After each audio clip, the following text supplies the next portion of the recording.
faut que tout ça, ça cesse. Tout ce qui est, ouais, t'es mon frère, pas mon beau-frère, tu veux travailler avec ma soeur. Il s'en est pris à moi juste parce que je travaille avec sa soeur. Et on a appris par une autre directrice qui voulait pas qu'elle travaille avec moi parce que j'étais un noir. Clairement, je pense que j'aurais été maghrébin aussi. Ça serait pas passé de la même manière.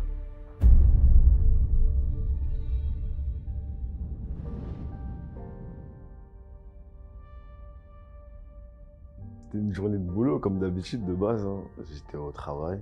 C'était un jour de grève. Comme mes collègues, on était trois. On était trois.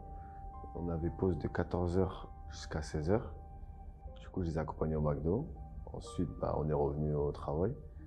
J'ai oublié ma sacoche dans la voiture d'une de mes collègues. Et après, je suis parti travailler. Mais de loin, j'ai vu que son frère Enfin, son frère, je ne savais pas c'était qui de base. Deux personnes étaient venues la chercher. Et ils commençaient à se disputer. Du coup, j'ai appelé une autre collègue, mon autre collègue, pour qu'elle aille chercher ma sacoche dans la voiture. Quand je l'ai appelée, elle m'a dit de les laisser partir avec ma sacoche et de ne pas venir. Ma directrice m'a eu au téléphone, elle m'a dit pareil, de ne pas venir. Sauf que moi, dans ma sacoche, j'avais mes papiers d'identité, ma carte bancaire, mon permis, enfin, toute ma vie en soi. Du coup, j'ai préféré aller la récupérer.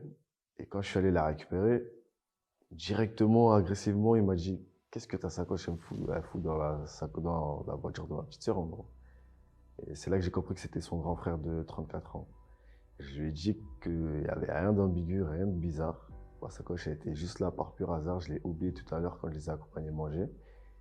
Et je lui ai dit de venir. On avait parlé sur le côté parce que il y avait, du coup, comme j'étais en plein travail, il y avait les enfants, les maîtresses, les directeurs. Et comme ils avaient fait beaucoup de boucans, dire ça avait ramené tout le monde. Je lui ai dit qu'on avait parlé sur le côté. Ça l'a pas plu. Il a commencé à direct vouloir me mettre un coup, il essaie de me balayer. Je suis pas tombé, j'essaie de me défendre un petit peu. Sauf que le deuxième, il est venu. Et quand le deuxième, il est venu, après, on s'est battu, hein. J'ai essayé de me défendre, j'ai essayé de faire du mieux que je pouvais. À un moment, j'étais déséquilibré, je suis tombé par terre, je me suis protégé, et balayé, enfin, shoot, penalty, écrasement de tête, et je peux pas faire un dessin en soi. Après, ils sont partis. Ils étaient venus, ils étaient garés dans l'ensemble de l'établissement, dans le parking de l'établissement. Et ils sont repartis aussitôt qu'ils sont venus. Alors c'est encore plus choquant parce que les agresseurs, donc ils n'ont pas 15-17 ans comme on aurait pu voir à un certain moment. Ils ont la trentaine passée, 30-35 ans. Ils viennent en tenue de travail aussi, en uniforme de travail. Donc ça aussi, je me dis, mais est-ce qu'il y a une réflexion derrière? Est-ce que voilà, c'est des agents de la RATP? À ce qui paraît, ils étaient venus chercher leur petite sœur parce qu'ils ne voulaient pas qu'elle travaille avec moi. Et on a appris par une autre directrice qui ne voulait pas qu'elle travaille avec moi parce que j'étais un noir. Clairement, je pense que j'aurais été maghrébin aussi. Ça ne serait pas passé de la même manière. J'aurais pu essayer de parler, comprendre les choses. Il ne m'aurait pas agressé directement. Là, il n'y a pas eu de discussion, il venait pour te régler en gros. Ouais, parce que je lui ai dit que j'avais rien à voir avec sa petite sœur. Ils m'ont rentré dedans direct. En quelle année? Ça n'existe pas, ça?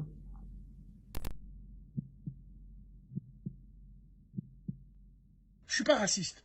Le noir, c'est mon frère. Dans l'islam, dans la vie de tous les jours. J'irai à la guerre avec lui. Mais c'est pas mon beau-frère. Je touche pas à sa sœur et il touche pas à ma sœur. Même s'il est dans le dîme, même si tout ce que vous voulez, je lui donne pas. Oui, je la donne à un maghrébin qui sort du PMU. C'est pas grave. Il y a des cons partout. Excusez-moi du terme, mais il y a des cons partout. On peut pas leur faire changer leur mentalité. Ils ont été élevés comme ça. Comment vous voulez qu'on les change? Même si on essaie de les changer, ils vont jamais changer. Genre, c'est incroyable. Genre, amicalement, on va être là, tout ça. Et si leur sœur ou leur cousine, elles vont vouloir se marier avec quelqu'un qui n'est pas de la même couleur de peau qu'eux, là, c'est comme si tu avais tué leurs parents. C'est la guerre mondiale, genre. Ils veulent qu'on grandisse ensemble, qu'on soit amis. Ils nous présentent à leur mère en tant que frères, tout ça. On grandit avec eux. Mais beaux-frères, ça, c'est autre chose. Et il faut que tout ça, ça cesse. Tout ce qui est, ouais, t'es mon frère, pas mon beau-frère, tu peux travailler avec ma sœur. Il s'en est pris à moi juste parce que je travaille avec sa sœur. Genre, vous vous rendez compte du niveau de folie? Mais ce qui s'est passé, c'est inadmissible. Inadmissible, franchement, je suis... C'est pas grave, ça arrive. Non, ça devrait pas arriver. Ouais, justement, c'est vrai. Mais non, vous inquiétez pas, c'est rien. T'es courageux, Idrissa, franchement. Mais Je les ai regardés droit dans les yeux, t'as pas lâché, c'est pour ça que... Mais c'est rien. C'est Franchement, rien. désolé, mais j'ai jamais vu ça. Ils ont une haine des gens racistes comme ça. À ce point. Envers les femmes, une haine de la femme. Ils lui ont demandé de rentrer pour se faire tabasser, elle y allait. Ça arrive.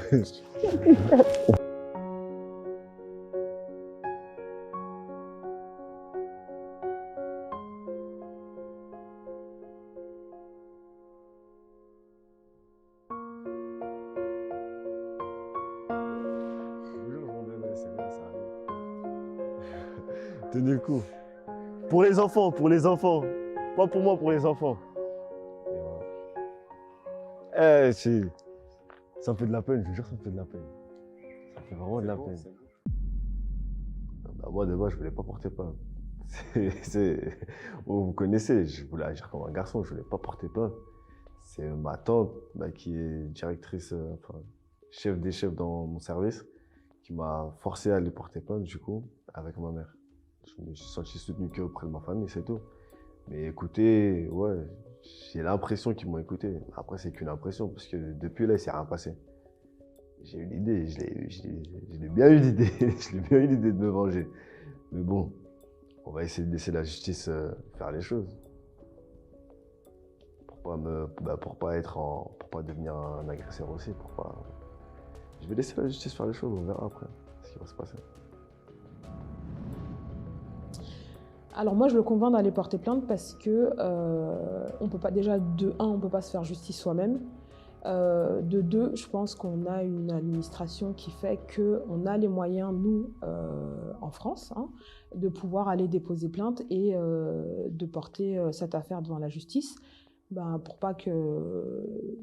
Stop, en fait. Moi, à un moment donné, c'est aussi un cri de guerre, c'est un cri de guerre d'une maman, un cri de guerre d'une tata, en disant stop. Dans ces cas-là, pourquoi nous, on ne dénoncerait pas aussi ce type de racisme qui n'a pas sa place, en tout cas dans la société aujourd'hui?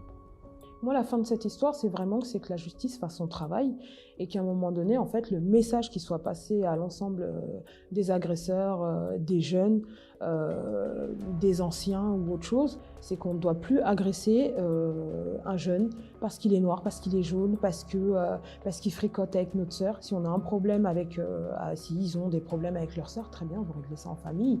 Et après, pour justement ces jeunes filles-là, il y a des institutions, il y a des endroits où elles peuvent aller se réfugier, ou aller donner l'alerte. Mais on ne peut plus accepter en fait qu'un jeune se fasse agresser parce qu'il y a suspicion d'amourette avec leur sœur ou autre chose. Nous, ce qui nous choque, alors il y a l'acte d'agression, mais il y a le contexte aussi qui joue dedans. C'est-à-dire que là, ce n'est pas un enfant qui se retrouve à côté, on a toute une école mixte, donc maternelle, élémentaire, qui se retrouvent en fait à regarder ce genre d'action. Et à un moment donné, l'idée, c'est de les éduquer à ce qu'ils ne reproduisent pas le même schéma en fait. Comme disait mon père, paix à son âme, hein, il disait, moi, mes petits-enfants, c'est Benetton. Parce qu'effectivement, on est 17 frères et sœurs, et avec mes 17 frères et sœurs, on est tous avec quelqu'un qui ne nous ressemble pas forcément. Donc, si vous voyez nos enfants, oui, c'est Benetton. Ils sont toutes les couleurs. En fait, il faut aimer les enfants si tu veux faire animateur. Moi, je les kiffe, mes enfants. Genre là, ils me manquent et tout. J'ai des délires avec eux, je rigole avec eux. Des fois, je viens même juste pour eux, pour rigoler avec eux. C'est comme si j'avais un rôle de grand frère en soi. Je suis là pour les éduquer, pour qu'ils réussissent leur vie. Est-ce que je vais pouvoir aller retravailler avec eux? Ils vont me relaisser leurs enfants entre mes mains. C'est ça aussi. Travailler à l'école. Faites pas de bêtises, restez sages et je vous aime tous. Bisous.